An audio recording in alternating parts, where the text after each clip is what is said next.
ഇതിന്ന് കിട്ടിയാൽ നമുക്ക് ഫ്രഷ് ആയിട്ടുള്ള മുട്ട ഞാൻ കഴുകി വൃത്തിയാക്കുക ഇൻക്യുബേറ്ററിലോട്ട് വെക്കാൻ വേണ്ടിയിട്ട്.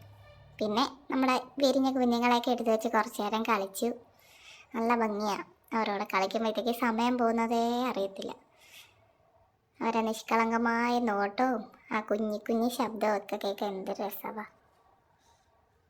ഞാനവരെ വെച്ചിട്ട് കുറച്ച് സ്ലോ മോഷൻ വീഡിയോസൊക്കെ എടുത്ത് ഇങ്ങനെ കളിക്കുമായിരുന്നു.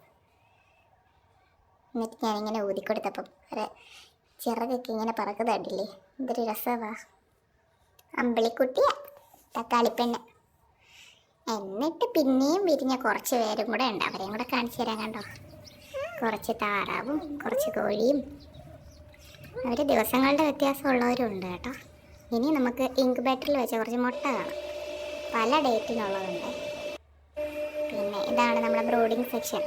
വിരിഞ്ഞ കോഴിക്കുഞ്ഞിനെ ഒരാഴ്ച കഴിഞ്ഞതിന് ശേഷം നമ്മൾ ഇങ്ങനെ ഒരു സെക്ഷനിലോട്ട് മാറ്റും. അത് രസമാണ്, നല്ല കളകള ശബ്ദവും. ഫീഡ് ചെയ്യുന്ന ടൈമിലൊക്കെ നല്ല ഭംഗിയാണ് കാണാൻ. ടെൻഷനൊക്കെ ഉണ്ടെങ്കിൽ അതൊക്കെ മറക്കും, നമ്മൾ അതിലോട്ട് ശ്രദ്ധിച്ചിരുന്നാൽ മതി. ഇതൊക്കെ ഉണ്ട് ലിയോ കുട്ടൻ, പാവം. ഇവരൊപ്പന കളിക്കാനായിട്ട് നിൽക്കുന്ന പോലെ ഉണ്ട്. ഒപ്പന കളിക്കാൻ നിൽക്കുവാണ് പെമ്പിളെ. നല്ല രസമുണ്ട് ചേച്ചിമാരെ നിൽക്കുന്നതാണ്. അവർ ഈ പച്ചപ്പുല്ലൊക്കെ തിന്ന് ഇങ്ങനെ നടക്കുന്നുണ്ട്. പാവം, അറിയുന്നില്ലല്ലോ ഞാൻ അവരെ വെച്ച് ഈ കോമാളിത്തരം ചെയ്യുവാന്ന്. അവരെന്തൊക്കെയോ കാര്യം പറഞ്ഞ് പുല്ലൊക്കെ തിന്ന് എടുക്കാറണേ, അപ്പുറത്തെ വീട്ടിൽ എന്തൊക്കെ ഉണ്ടടി എന്നൊക്കെ പറഞ്ഞിങ്ങനെ നിൽക്കുമായിരിക്കും, നമ്മളെയൊക്കെ പോലെ അല്ലേ.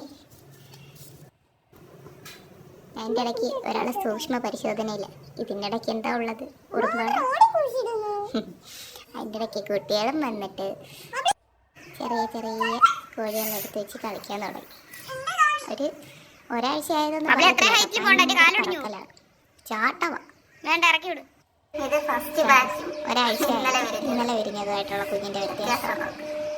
എത്ര പെട്ടെന്ന് ഇവരെ വളർച്ചയൊക്കെ